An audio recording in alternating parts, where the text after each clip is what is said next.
Welcome to the Brave Talk Show. Our goal is to foster healing and connection by making the uncomfortable comfortable.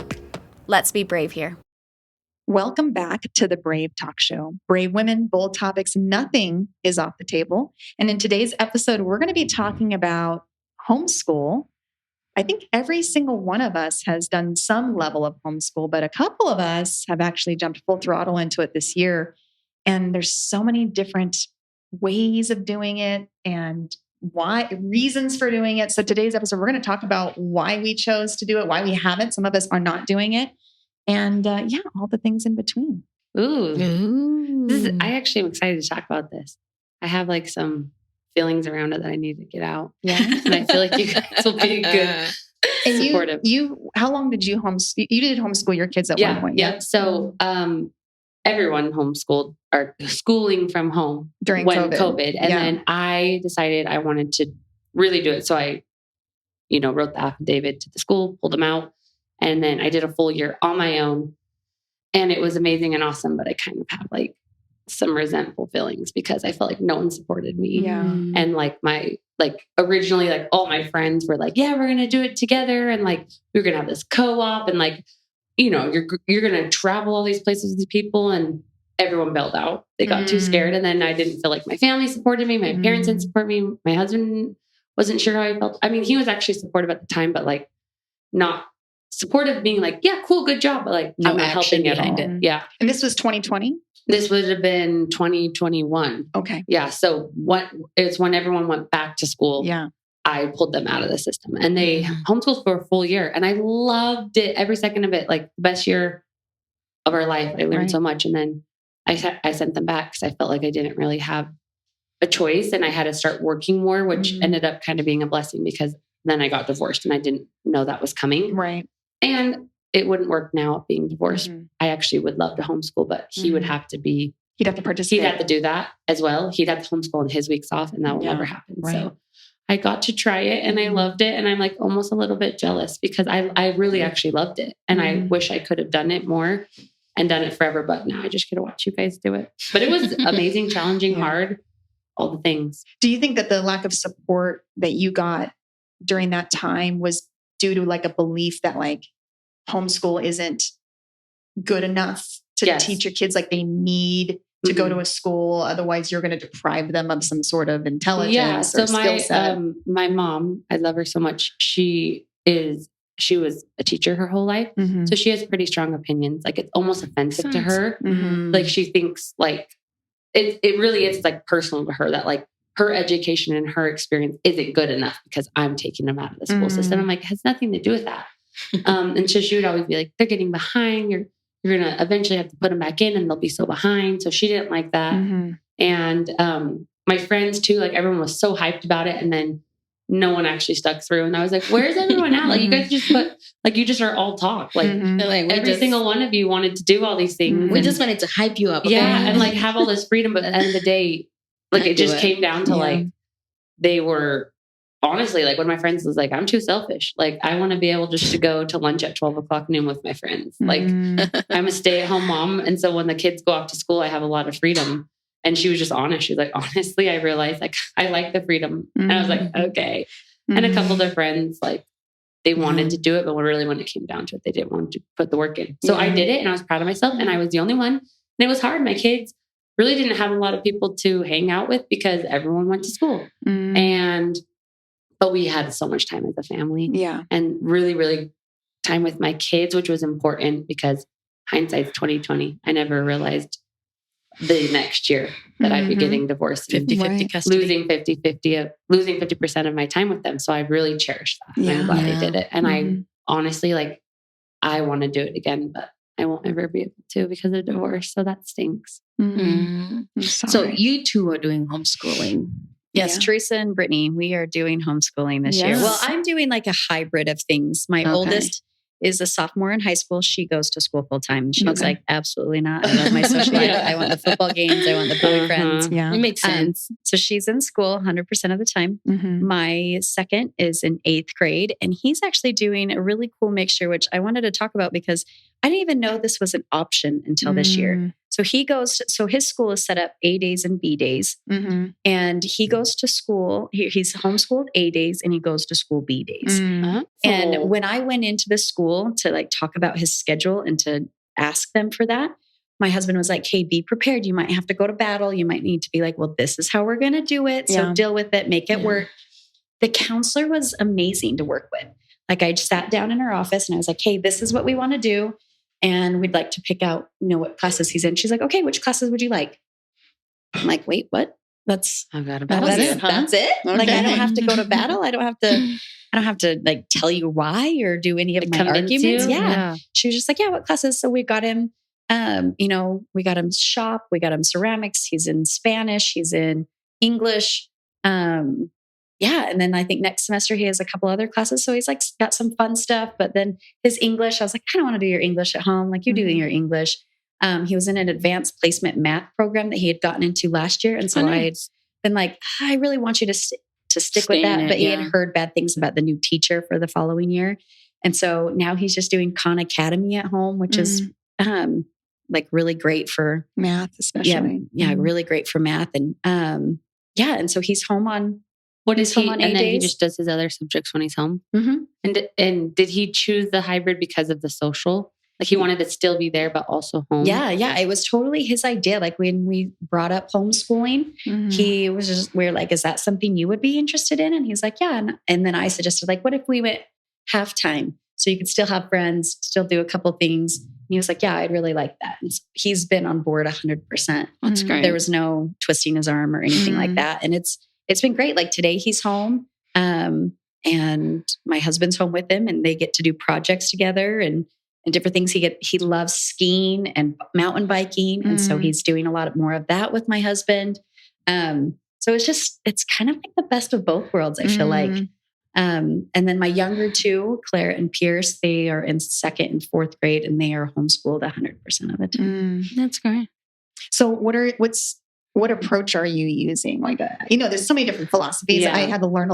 I'm still learning, but there's like the Charlotte Mason, I think it's called. And then there's, classical, and then there's unschooling. Yeah. There's like religious curriculum. And then there's, all of that. Like, what are you doing? So we've got a curriculum called The Good and the Beautiful, which is technically like it is more spiritual, more, a little more religious, although it's not it's like Christian-based. Yes, it's Christian-based. Thank you. That's the word for it. We really liked it. Like it has some cute books that we read that teach it. Like the book that Pierce just read was kind of a play on The Boy Who Cried Wolf.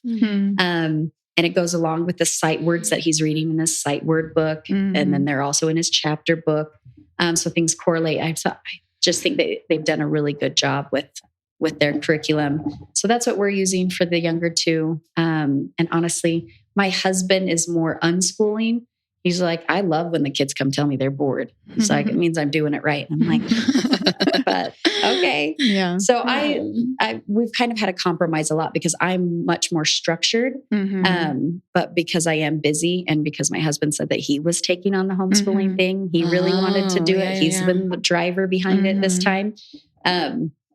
I've just kind of had to let go of a lot and just be like, okay, this is looking the way that you want to, but I can't tell you how amazing it is for me in the morning to see my husband taking time out of his busy career to sit down with the kids.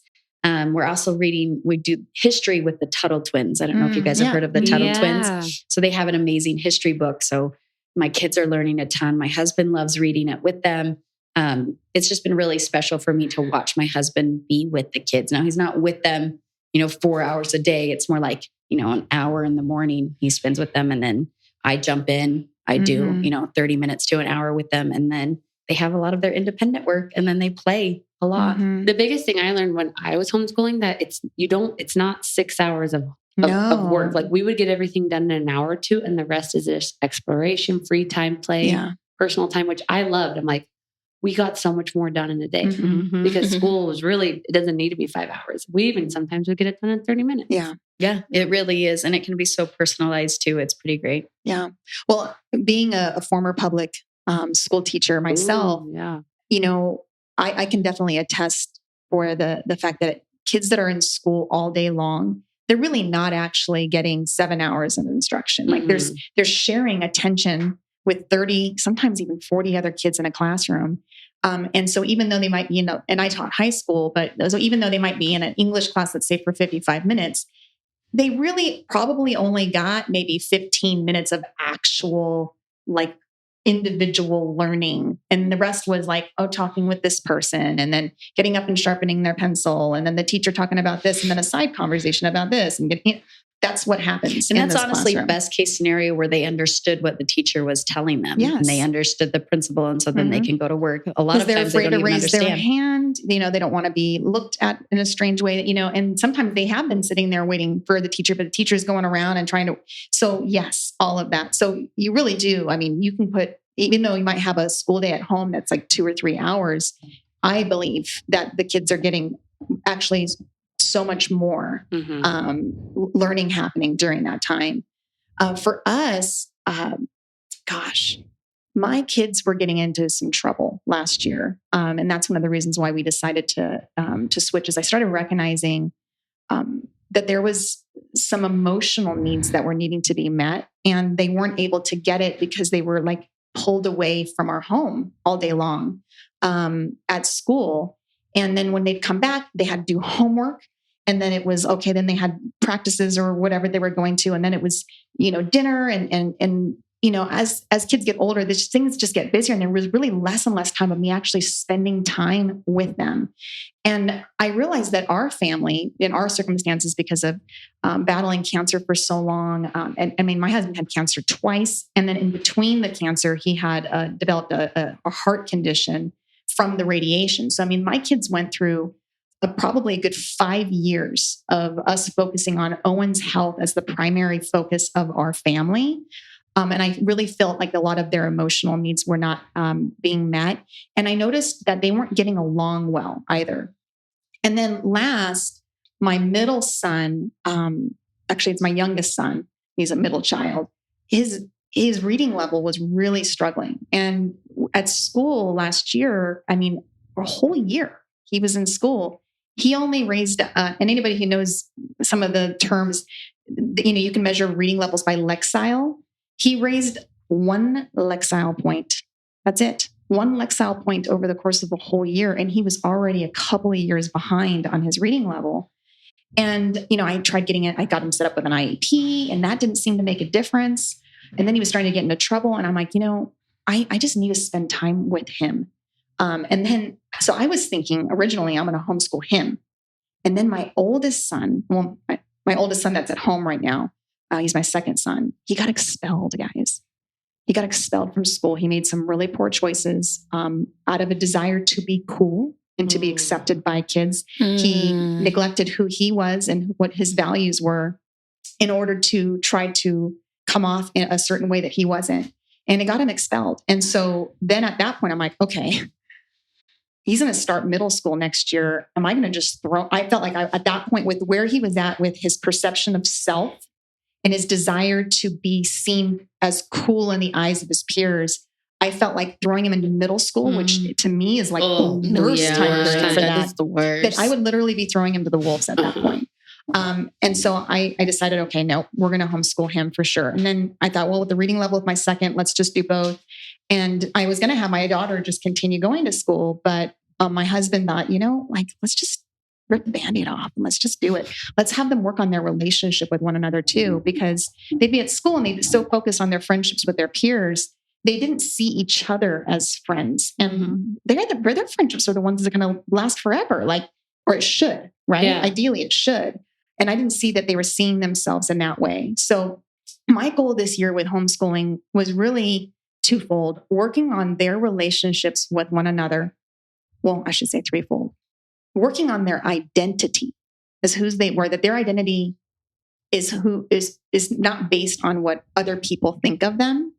And then third, really focusing on their love for learning, and especially my son's reading level. So it's really weird because as I started looking at the homeschool models and the different kinds of homeschool, I realized I've been indoctrinated in many ways by the way public school is taught this is how you should teach. And it's really only one way. There's so many other ways that you can learn and to teach. And so I'm actually navigating that right now. And I what I'm doing at home right now isn't what I always want to do, but it's right now for me as I'm learning this new approach. But my big goal is to give them to learn how to read well so that they can learn whatever the heck they want, and give them and inspire in them a love for learning so that whatever they do want to learn that they're excited about, and they can go ahead and learn it and they can become experts at it. Right. I don't really see, even as a former high school English teacher, a value in someone learning and knowing how to write a sonnet or how to interpret a sonnet, but not be self-actualized, actually not like leave school. And we're seeing it over and over again. We're seeing Gen Z and Gen Alpha leaving school knowing all of this stuff, yet having no skill set for the real world and no healthy emotional state of mind to actually go out into the world self-actualized and making it a better place. They're leaving in many ways broken. And I think of homeschool now, and the way I'm seeing it is teaching the whole child. And my children especially really need that extra attention right now. Will this be something that we do forever? I don't know. I think idealistically I'd like that, but I'm not arrogant enough to think that I'm like, I know the plans of the future, right? Like that's my goal, but hey, things can change. And there might be in a year we decide, okay, no, this person's ready or whatever. And so I'm just going to go season by season. But that's my big approach right now. Whole child, emotional identity, relationships. And yeah, maybe they miss a standard or two on this list, this arbitrary man-made list of milestones that they're supposed to have reached at a certain level. It does not mean that they can't catch up later. And I would rather them have left high school not knowing how to understand a sonnet, going back to that analogy, but knowing how to do other things that will actually really improve their life and make other people's lives better. Yeah. So I think I'm really not holding on to that. Yeah. And I think that's so inspiring. But one of my goals with homeschooling, so I homeschooled my older two for years when they were all in elementary school, and my younger two now. I'm getting confused with how many kids I have. So I homeschooled my oldest two for years when they were in elementary school. And the middle two were babies. Mm-hmm. Okay, thank you, Vanessa. So the whole goal with it was to have kids that knew how to learn. Yes. To teach them how to learn. And I can tell you 100%, my oldest two are complete self-learners. I love that. I never have to ask them if they have homework. I never have to get after them. I never have to get involved with them. They know how to learn and teach themselves, and they know how to get it done. Like they've never even gotten a bad grade. And I talk to other moms and I'm like, I know it's part personality, but it's also a lot to do with homeschool. I agree. And I feel like that was one of my big goals with homeschool, is to have that. I want them to know how to learn so that if there's something that they're interested in, they go after it. They don't wait for a teacher to teach them or somebody to give them an instruction. They're like, oh, I know how to look that up. I know how to research that. I know how to read about it. I know how to, all of those different things. So that's one of the things that I'm hoping for with my younger two, because I've seen with my younger two, I'm like, oh, they're not self-learners at all. Like they need me to hold their hand. Yeah. And so I'm like, okay, we're starting at scratch. We're going to work up to where the older two are. Yeah. And I learned this new term this year because, in my approach of learning, I need my teachers, right? Because I was taught I need other people to teach. So I'm listening to podcasts, I'm reading the books, right? All of that. There's this one podcast that I've been loving called Unschooling Mom to Mom. She's amazing. Now she's an unschooler. And for anybody who's unfamiliar with unschooling is a whole other different approach to homeschooling, where basically there is no curriculum and it's considered natural learning. So you learn math and English and science and so forth in natural situations. Some people completely disagree with it. Others are like gung ho.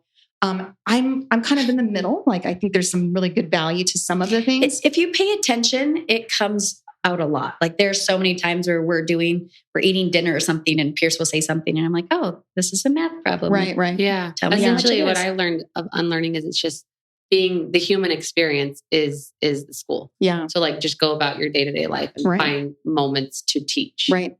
But you have to attune yourself to be able to do that. And I haven't exercised that muscle yet because it completely goes against everything that I was taught on teaching and how I was taught. So I don't have a strong muscle on that. And so that's why I'm not like full blown in it, because I'm honestly like, I'm afraid of that. So I'm doing a little bit, like they're doing a lot more cooking. Like my kids are cooking and we're talking about measurements and fractions and that kind of a thing that's happening. But I definitely am still adding another, other like direct instruction kind of activities. But one of the terms that I learned from this podcast that I feel like maybe is happening in your house, Brittany, but also in mine, is this term of deschooling. And so with some kids like my own, they were so schooled in many ways by, how public school taught them, that it for them, it actually, especially my boys, it took out a drive for them to want to learn. And it became just this passive sitting down of just like, tell me what to do. And sometimes like my oldest son would do it, but then my other one wouldn't because he struggled. So what we're doing right now and what I'm trying to do is this like less rigidity and going through this deschooling process. And the idea is that after giving it some time to basically kind of detox in a sense from some of the damaging effects of how public school teaches, that then they actually kind of get a little bored with some things and have a desire to want to learn again. It's actually in them. We were designed to want to learn. But somehow in some kids, and not all kids have this happen, but for some kids, like my older two, it just got... It's like suppressed. Driven away. It's suppressed. Yeah. So that's what we're working on. The creativity. Well, because you're at school, we think they're learning, but they're really just told what to do. Do this assignment, turn it in. Yep. Go do this, turn it in. Like what teacher goes home and says, okay, guys, your homework is to do whatever you want. Come up with your own assignment. Like they're told what to do. So their learning ability or like the drive is kind of suppressed. Yeah. And then I saw my kids too in homeschool, like they had this like creative and an intellectual freedom, and he didn't really know how to handle it at first. Like they wanted me to tell them what to do. Mm-hmm. And so it's so true. Yeah. Yeah. So it's been exciting to see a little bit of those sparks starting to happen in my home. It's not 100% there. My oldest and my youngest, my daughter and my oldest son, the one that was expelled, I'm seeing a bit more of it. My middle one is, I'm thinking a little bit more time. But he's a little bit more sensitive, but they say that the deschooling time, is typically going to be about like a month or 2 months for every year they were in school. So I'm thinking that this year, I would tell my mom that when she would give me crap, and I'm like, Mom, we got 12 months of no schooling to do what you guys did to me. So I don't have to do anything. I really was schooling, but she thought we were just at home hanging out, sleeping in. And I was like, yeah, that's the time. You have to de-school first. So we're just de-schooling for a year. So that's what I'm planning is I kind of have in my mind like a 2-year goal where I'm hoping and I expect to see my kids emotionally and intellectually and all of that in about 2 years. And then we'll reassess. We'll reassess at that point. I think looking around, I know Vanessa's kids go to school, but Vanessa's very involved in her kids' education. Yeah. And so, but Vanessa, you've been quiet over there. Yeah, just listening. You're just listening. You did this homeschool thing during COVID, I imagine. Yeah, very little. What was that like? And then what? I know but your kids go to a private school. Yeah, my kids never been. Yeah, my kids never been to public school. I was homeschooled when I came here, but because of English and learning English, and then I didn't go to school till high school. I didn't like homeschool, but yeah, my kids are. It's as I listen to you guys, I feel like it's a different experience for me because, like, when you're taking like my kids are learners, like my kids are in small classroom. It's very individualized. It's like Samaya, I literally call her a genius. The girl is a math genius. Like. She comes home, like she had a doctor's appointment. I pick her up from school and she has dance class. And it's like, we're going to go to dance class. It starts 4. And she's like, I haven't done my homework. I need to do my homework. She comes home. She sits down in her, her desk in her room. She gets it done. She doesn't need help. She doesn't, and then you think about the reading. And then like in first grade, she struggled. But then like now as a third grader, she's like 3 up. Nehemiah just started first grade. And at first, I was scared about him because he's a different kid. He's the jokester. He's and I was like, how is this kid going to do in school? Because you never know. Right? Kindergarten is fun and they're learning. And as a first grader, he was doing his math by himself and he started to read. And he's just a beautiful reader. Like, it's just, it's amazing. And Malachi is, math is not his strong suit, which I think you take up after his parents, which is okay. And so for me, it's a different, I think like you have to know your kids and know what, your kids need. And for me, like, it's probably not something where, like, I don't think I'll ever put my kids, that's my hope and dream, in public school. But like, I work with kids in the system, and like, I do IEP meeting, I do all this, and I see how public school works. And I don't think it's something my kid would thrive on. So I am happy that I get the chance that my kids go to a school where I don't have to worry. And I feel like they are doing so great. And so probably not homeschool, but I think because I am in the private school, which is so different. It is different, right? There's public, there's private, and then there's the you probably have more in common with the homeschooling moms than you think, because you don't put your kids in public school. You see the flaws or the like you're finding that public or private school offers more individuality. It's individual, and more like controlled curriculum. Like it's very controlled. There's things that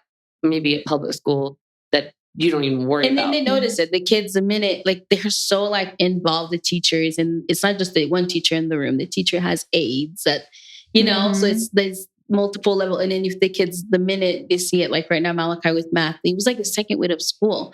The math teacher was like, Malachi is going to be struggling a little bit. So I need Malachi to come and see me every morning before class. So, I love it. I think it's kind of... Yeah. And I think the takeaway can be is just be involved in your kids' education. Yeah. Don't let the government control tell it. You what to do. Don't let the government take on your kids' education. Or your family and friends and their lack of support. Like, just if they don't support it. I feel bad for you, Rob. Try again. We're doing it. Join our club. Well, I was just literally sitting here and I'm 50%. Like, maybe I could convince my former spouse that I'll do the homeschooling. So when he takes them to school, he just drops them off here. Oh my gosh. Like, I don't think he'd ever fall for that. Like, he would just cry, and he wouldn't probably like the idea that they get to spend more time with me, unfortunately, which is sad. But I loved it so much. And I wish I would have had like the support group and the timing. But you know what? I love the time. It is very important. And like, while you guys talk about this, like, I can feel the passion. Like, everything goes against me sending them to public school, but like, I feel kind of like my hands are tied. Yeah. And I don't think you're alone in that. Yeah. But time heals a lot of wounds, and maybe this year it's still a little raw for your ex, but maybe in time, as those emotions dissipate and he heals and moves on, the idea of the kids coming over to the house to learn from you may not be like such a horrible idea now. Like, I'm like, that would don't shut the door yet. That'd be my dream. I wouldn't give up on that yet. That's awesome. Like, wonderful. Thanks for the hope. Kate. Well, I would love to know from our audience how, if you have kids, are they in private school? Are they in public school? Charter school? Are they homeschool, charter school? And then what was your reasoning behind it? And if you have any questions about homeschool, like all of us have experienced it to some level, or private school, whatever, would love your questions. We're happy to answer, share where we're at, share some links and books and things that we've read that have helped us get to where we're at. And I always says, it's okay if it's not for you. Okay. It may not be. If public school is the way to do it. No shame. No blame. Do what's best for you. Amen. I love that philosophy.